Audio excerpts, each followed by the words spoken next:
Le thème de la journée mondiale est d'une résonance particulière pour tous les pays du monde car il prend en compte l'évolution d'un système de communication qui a un impact sur la société. Une occasion également de revenir sur la polémique autour des fausses nouvelles ou fake news sur le journalisme.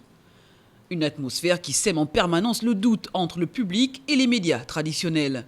Les fake news sont une épine dans le pied des journalistes. Elles n'ont pas pour but de rapporter les faits autrement. Elles visent avant tout la propagande, le sensationnel.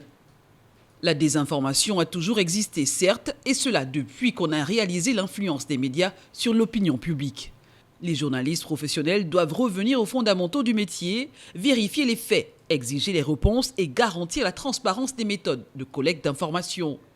Un exemple de fake news au Gabon particulièrement frappant, celui des agressions et des lynchages perpétrés il y a un an à Libreville par plusieurs centaines de personnes convaincues de l'existence d'un réseau de trafiquants d'enfants.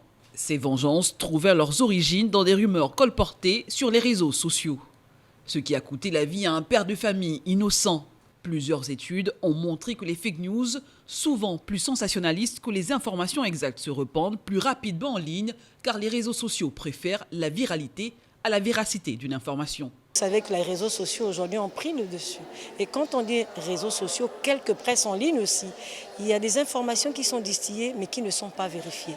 Et souvent, le public malheureusement s'attache facilement à ces médias qui sont assez rapides dans le traitement de l'information et par la suite on se rend compte que c'est des informations quelquefois erronées.